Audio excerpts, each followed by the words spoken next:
नमस्कार, मी Amit Kolekar. Tarun Bharat news bulletin मध्ये आपल्या सर्वांचं स्वागत. आता पाहूयात आजच्या ठळक बातम्या. बेळगाव जिल्ह्यात सरकारी अधिकाऱ्यांच्या भ्रष्टाचाराच्या तक्रारींच्या पार्श्वभूमीवर लोकायुक्त अधिकाऱ्यांनी आज सकाळीच मोठी छापेमारी केली. ही कारवाई देवराज अरसू विकास महामंडळाचे व्यवस्थापक सिद्धलिंगप्पा बानसी यांच्या विरुद्ध राबविण्यात आली. त्यांच्या विद्यानगर येथील निवासस्थानावर, रायबाग तालुक्यातील बेक्किरी गावातील घरावर आणि कार्यालयावर एकाच वेळी छापे टाकण्यात आले. या कारवाईचे नेतृत्व लोकायुक्त SP हणमंतराय यांनी केले असून अधिकृत उत्पन्नाच्या तुलनेत जास्त संपत्ती जमा केल्याचा संशय या कारवाईमागे आहे. छापेमारी दरम्यान मोठ्या प्रमाणात रोख रक्कम, सोन्या चांदीचे दागिने आणि विविध मालमत्तांचे दस्तऐवज जप्त करण्यात आले आहेत. या कारवाईमुळे जिल्ह्यातील सरकारी यंत्रणेत खळबळ माजली असून लोकायुक्त अधिकाऱ्यांनी उचललेले पाऊल भ्रष्टाचार विरोधी लढ्याला बळ देणारे ठरत आहे.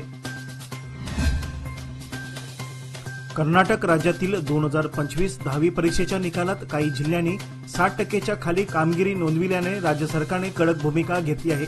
मुख्यमंत्री सिद्धरामय्या यांनी या निकालाबाबत नाराजी व्यक्त करत संबंधित जिल्ह्यातील सार्वजनिक शिक्षण उपसंचालक म्हणजेच DDPI यांना कारणे दाखवा नोटीस बजावण्याचे आदेश दिले आहेत. मुख्यमंत्री सिद्धरामय्या यांनी मुख्य सचिव शालिनी रजनीश यांना निर्देश देत स्पष्ट केले की संबंधित अधिकाऱ्यांचे स्पष्टीकरण समाधानकारक नसेल तर त्यांच्यावर शिस्तभंगाची कारवाई केली जावी. राज्यस्तरीय शिक्षण आढावा बैठकीत मुख्यमंत्री म्हणाले की शिक्षकांची कमतरता किंवा अन्य कारणे देऊन विद्यार्थ्यांच्या अपयशाचे समर्थन करता येणार नाही. राज्याचा एकूण निकाल 62.64% इतका आहे. मात्र काही जिल्ह्यांचा निकाल 60% पेक्षाही कमी असल्याने सरकारने शिक्षण व्यवस्थेतील त्रुटीवर लक्ष केंद्रित केले आहे. मुख्यमंत्र्यांनी पुढे सांगितले की शिक्षण विभागाने या परिस्थितीकडे गांभीर्याने पाहावे आणि निकाल सुधारण्यासाठी ठोस उपाययोजना तातडीने अंमलात आणाव्यात. बेळगाव शहराच्या राजकीय सामाजिक इतिहासात मोठे योगदान देणारे माजी केंद्रीय मंत्री B. शंकरानंद यांच्या सन्मानार्थ शहरातील प्रमुख रस्ता असलेला क्लब रोड आता B. शंकरानंद मार्ग या नावाने ओळखला जाणार आहे. या नामकरणाच्या निमित्ताने शनिवारी आयोजित करण्यात आलेल्या अनावरण सोहळ्यात शहरात उत्साहाचे वातावरण पाहायला मिळाले.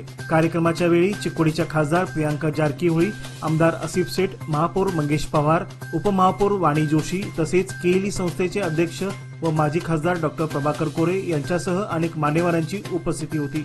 सर्वांच्या हस्ते नूतन फलकाचे अनावरण करण्यात आले. स्थानिक नागरिक व सामाजिक संस्थांकडून या नामकरणाची मागणी गेल्या काही काळात सातत्याने होत होती. त्याला प्रतिसाद देत महापालिकेच्या सर्वसामान्य सभेत ठराव संमत करण्यात आला आणि क्लब रोडचे B. शंकरानंद मार्ग असे नामकरण करण्याचा ऐतिहासिक निर्णय घेण्यात आला. स्मार्ट सिटी योजनेअंतर्गत बेळगाव शहरात पर्यावरणपूरक आणि आरोग्यदायी वाहतुकीला चालना देण्यासाठी उभारण्यात आलेल्या सायकल प्रकल्पाची सध्या अक्षरशः वाताहत झाली आहे. कोट्यावधी रुपयांच्या खर्चातून सायकल ट्रॅक, सायकल डक्स आणि सार्वजनिक सायकल्स तयार करण्यात आल्या होत्या. मात्र प्रशासनाच्या दुर्लक्षामुळे हा उपक्रम सध्या निष्फळ ठरला आहे.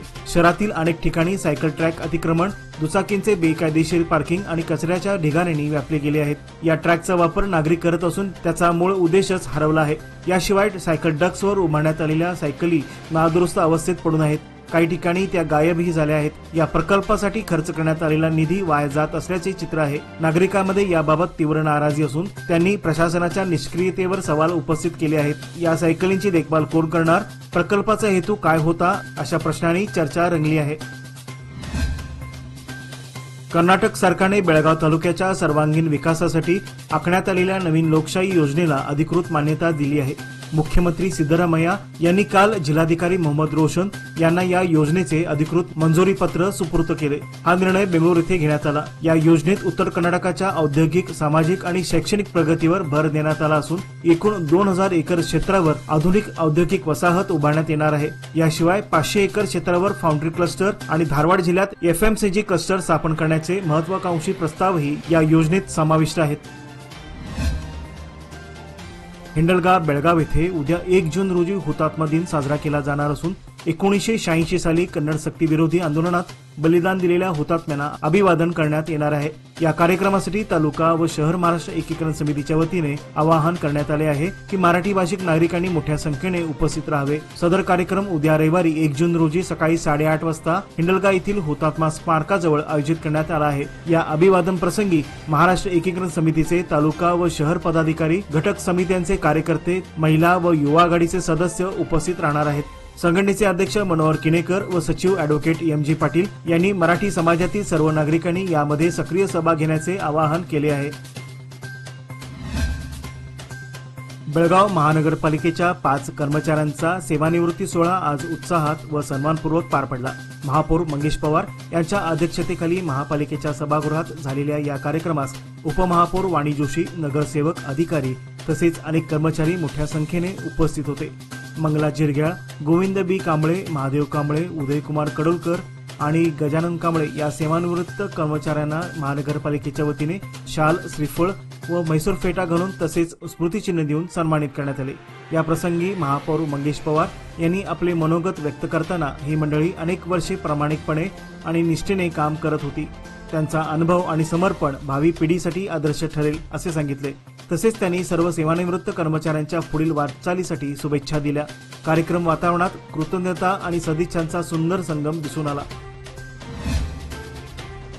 बेळगाव उत्तरचे आमदार आसिफ उर्फ राजू सेठ यांनी काल शुक्रवारी कणबर्गी शासकीय शाळेला भेट देत विद्यार्थ्यांचे स्वागत करून नवीन शैक्षणिक वर्षाची सुरुवात उत्साहात केली। विद्यार्थ्यांमध्ये शिक्षणाबद्दल आत्मविश्वास निर्माण व्हावा हा यामागील उद्देश होता। आमदार सेठ यांनी विद्यार्थ्यांशी मनमोकळा संवाद साधत त्यांना मेहनतीने शिकण्याचे आणि उज्ज्वल भविष्यासाठी शिक्षणाचे महत्त्व पटवून दिले। त्यांनी शासकीय शाळांना सर्वतोपरी मदत करण्याची ग्वाही दिली। या प्रसंगी युवा नेते अमान सेठ, महापौर मंगेश पवार, उपमहापौर वाणी जोशी, डीडीपीआय लीलावती हिरेमठ, बीओ रवी बजंत्री यांच्यासह अन्य मान्यवर उपस्थित होते। प्रत्येक मुला व मुलींना गुणवत्तापूर्ण शिक्षणाचा हक्क आहे। आपल्याला शासकीय शाळा उत्कृष्ट बनवायच्या आहेत। आज फक्त शाळेची सुरुवात नाही तर स्वप्नांचीही सुरुवात होत आहे असे आमदार सेठ यांनी यावेळी सांगितले। कॉलेज रोडवरील बेनस्मिथ कॉलेज समोरील बस स्टॉप सध्या बेघर व्यक्ती आणि जनावरांचे आश्रयस्थान बनले आहे। या बस स्टॉपमध्ये अस्वच्छता पसरली असून प्रवाशांना रस्त्यावर थांबावे लागत आहे। महानगरपालिकेच्या दुर्लक्षामुळे प्रवाशांना मोठ्या अडचणीचा सामना करावा लागतो।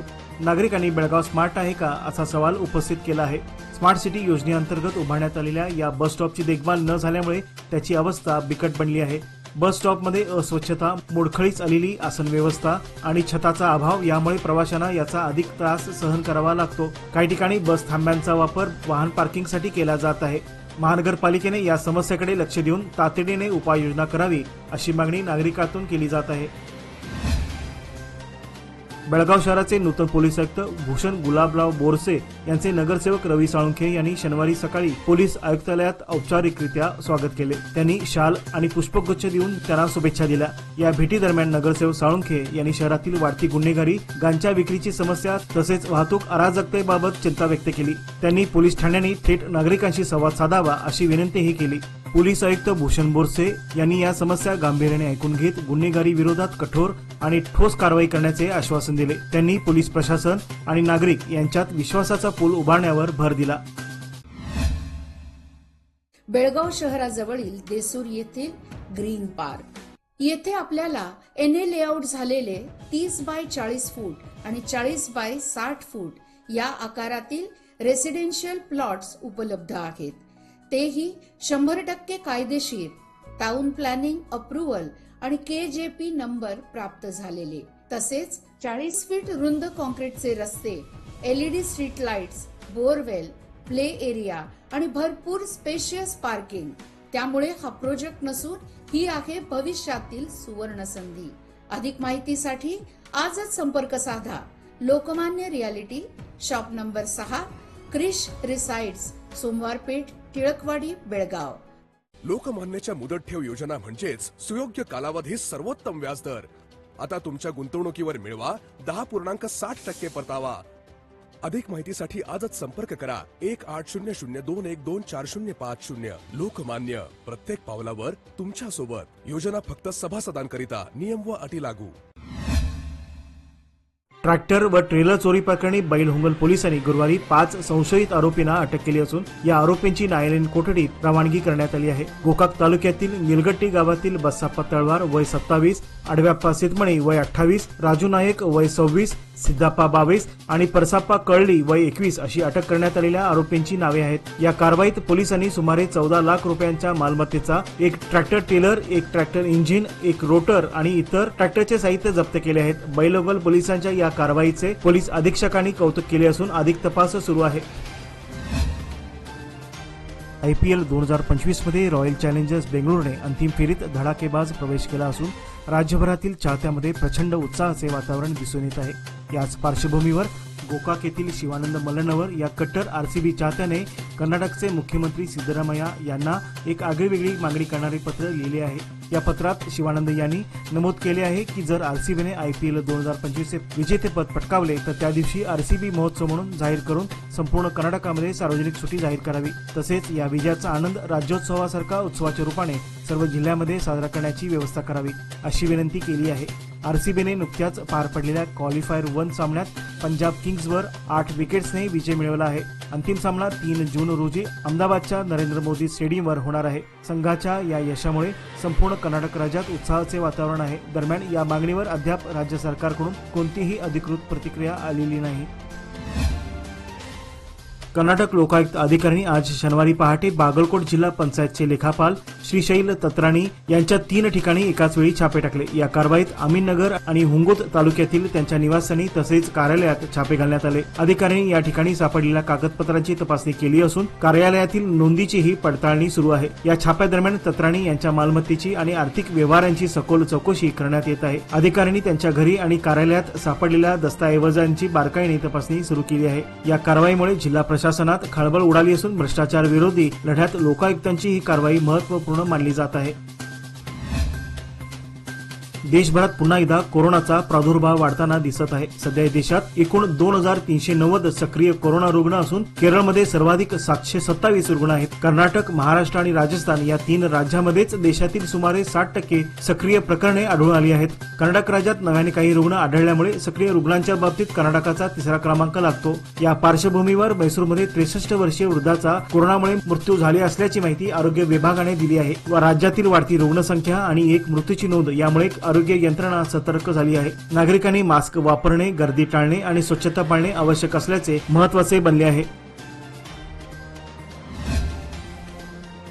समस्त 865 सीमावासीय प्राथमिक शिक्षक महाराष्ट्र राज्य मंच बेळगाव यांच्यातर्फे आयोजित राज्यस्तरीय वार्षिक स्नेह मेळावा हिंडलगा येथील सोमनाथ लॉन मध्ये उत्साही वातावरणात पार पडले। विविध जिल्ह्यातून आलेल्या शिक्षकांच्या उत्स्फूर्त सहभागामुळे कार्यक्रमाची शोभा वाढली। या स्नेहमेळ्याचे अध्यक्षस्थान तालुका महाराष्ट्र एकीकरण समितीचे कार्याध्यक्ष RM चौगुले यांनी भूषवले। त्यांच्या हस्ते याचे उद्घाटन करण्यात आले। प्रमुख मार्गदर्शक म्हणून कस्टम अधिकारी आकाश चौगुले यांनी शिक्षकांच्या कार्यात सातत्य आणि समर्पणाचे महत्त्व विशद केले। दीप प्रज्वलन समारंभात माजी आमदार मनोहर किणेकर, नवे हिंद सोसायटीचे चेअरमन प्रकाश अष्टेकर, उद्योजक SN पाटील यांच्यासह इतर मान्यवरांनी सहभाग घेतला होता। फोटो पूजनाचा मान मधुकरराव गोडसे, अधीक्षक मंत्रालय मुंबई यांना देण्यात आला। हा स्नेह मेळावा शिक्षकांच्या सामाजिक व शैक्षणिक योगदानाचा गौरव करणारा ठरला। बेळगाव जिल्ह्यातील विविध पोलीस ठाण्यांमध्ये दाखल झालेल्या गुन्हेगारी प्रकरणाचा तपास अधिक प्रभावीपणे व वेळेत पूर्ण व्हावा यासाठी जिल्हा पोलीस प्रमुख डॉक्टर भीमाशंकर गोळेत यांच्या अध्यक्षतेखाली पोलीस मुख्यालयात बुधवारी एक आढावा बैठक पार पडली। या बैठकीत गोकाक, बैलहंगल, रामदुर्ग, चिक्कोडी व अथिनी येथील पोलीस उपअधीक्षक, निरीक्षक आणि तसेच अतिरिक्त जिल्हा पोलीस प्रमुख RB बसरगी हे उपस्थित होते। बैठकीदरम्यान गुन्ह्यांच्या त्वरित तपासावर भर देणे, तपास प्रक्रियेत गती आणणे आणि कायदा व सुव्यवस्था अबाधित ठेवणे या मुद्द्यावर विशेष चर्चा करण्यात आली। या दरम्यान पोलीस प्रमुख डॉक्टर गुळेद यांनी अधिकाऱ्यांना स्पष्ट निर्देश दिले की प्रलंबित गुन्हे तातडीने निकाली काढावेत आणि नागरिकांच्या न्यायालयीन अपेक्षांमध्ये अडथळा येऊ न देता कार्यवाही पूर्ण करण्यात यावी। या बैठकीत पोलीस यंत्रणेच्या कार्यक्षमतेत सुधारणा करणे, गुन्हेगारीला आळा घालणे आणि जिल्ह्यात शांतता आणि सुरक्षितता सुनिश्चित करणे हे प्राथमिक उद्दिष्ट असल्याचे स्पष्ट करण्यात आले। शहरात वाहतूक सुरळीत ठेवण्यासाठी व रस्त्यावरील अतिक्रमण हटवण्यासाठी बेळगाव महापालिका आणि रहदारी पोलीस विभागाने संयुक्तरित्या जोरदार मोहीम राबविली आहे। या मोहिमेअंतर्गत गुरुवारी शहापूर खडे बाजार आणि SPM रोड येथील छत्रपती शिवाजी महाराज उद्यानासमोरील अतिक्रमण हटवण्यात आले। तसेच रस्त्यावर अडथळा ठरणाऱ्या हातगाड्याही बाजूला करण्यात आल्या। या कारवाईमुळे छत्रपती शिवाजी महाराज रस्त्याने मोकळा श्वास घेतला असून नागरिकांना मोकळ्या रस्त्याने प्रवास करता येणार आहे। अचानकपणे सुरू केलेल्या या मोहिमेमुळे व्यापाऱ्यांमध्ये आणि फेरीवाल्यांमध्ये काही काळ चिंतेचे वातावरण निर्माण झाले होते। मात्र प्रशासनाच्या या पावलामुळे शहरात शिस्त निर्माण होण्यास मदतच होणार असल्याची प्रतिक्रिया स्थानिकांमधून व्यक्त होत आहे। महापालिकेच्या अतिक्रमण निर्मूलन पथकाने अशा प्रकारच्या मोहिमा नियमितपणे राबवाव्यात अशी मागणी अनेक नागरिकांकडून होत आहे। सामान्य नागरिकांना महागाईपासून दिलासा देण्यासाठी केंद्र सरकारने खाद्यतेलावरील आयात शुल्कात 10% कपात करण्याचा मोठा निर्णय घेतला आहे। या निर्णयामुळे लवकरच खाद्यतेलाचे दर कमी होण्याची शक्यता आहे. सरकारच्या अधिसूचनेनुसार भारतात वनस्पती तेलाची 70% अधिक मागणी आयातीतून पूर्ण केली जाते. पाम तेलासाठी इंडोनेशिया, मलेशिया, थायलंड तर सोयाबीन आणि सूर्यफूल तेलासाठी अर्जेंटिना, ब्राझील, रशिया आणि युक्रेन यावर भारताचा मुख्य भार असतो. आयात शुल्कात कपात झाल्याने या देशांमधून तेलाची खरेदी वाढणार असून देशांतर्गत बाजारात दर घसरतील आणि पुरवठाही सुधारेल असा सरकारचा अंदाज आहे. तज्ञांच्या मते या निर्णयामुळे मध्यमवर्गीय आणि गरीब वर्गाला मोठा दिलासा मिळणार असून पुढील काही आठवड्यात खाद्यतेलाच्या दरात स्पष्ट घट पाहायला मिळू शकेल. संघर्षावर मात करून मेहनतीने यश मिळवणारी विद्यार्थिनी कुमारी संयुक्ता अविनाश भातकांडे हिने 10वीच्या परीक्षेत 95.52% गुण मिळवत वनिता विद्यालय मराठी माध्यमातून प्रथम क्रमांक पटकावला. विशेष म्हणजे अत्यंत प्रतिकूल परिस्थितीत तिने हे यश मिळवले आहे, त्यामुळे तिचा गौरव केला जात आहे. संयुक्ताचे कुटुंब मूळचे भातकांडे गली येथील. 2 वर्षापूर्वी त्यांच्या सामायिक घराची पडझड झाल्यानंतर एका मित्राच्या मंगल कार्यालयात त्यांनी तात्पुरती राहण्याची व्यवस्था केली. ही पार्श्वभूमी पाहता संयुक्ताचे यश खरोखरच प्रेरणादायी आहे. तिने 11वी साठी GSS कॉलेजमध्ये विज्ञान शाखेत प्रवेश घेतला आहे. तिच्या शैक्षणिक प्रगतीस हातभार म्हणून महाराष्ट्र एकीकरण समितीचे युवा नेते RM चौगुले व मदन बामणे यांनी 10,000 रुपयांचा धनादेश तिला प्रदान केला. तसेच सामाजिक कार्यकर्ते गणेश काकतकर, माधुरी माळी व मित्र परवार यांनीही तिला 10,000 रुपये रोख स्वरूपात मदत केली. गीता काकतकर यांच्या हस्ते संयुक्ताचा शाल व पुष्पगुच्छ देऊन सन्मान करण्यात आला. यावेळी युवा समितीचे कार्याध्यक्ष धनंजय पाटील, हर्षित मोदानी, दुर्वांक पाटील, सर्वेश भातकांडे व इतर मान्यवर उपस्थित होते. याचबरोबर आजचे बातमीपत्र येथेच संपले. अधिक माहिती आणि ताज्या घडामोडी करता पाहत रहा तरुण भारत न्यूज चॅनल. तसेच आमच्या चॅनलला लाईक, शेअर आणि सबस्क्राईब करायला विसरू नका. विश्वासार्ह बातम्यांसाठी दररोज वाचा दैनिक तरुण भारत. धन्यवाद.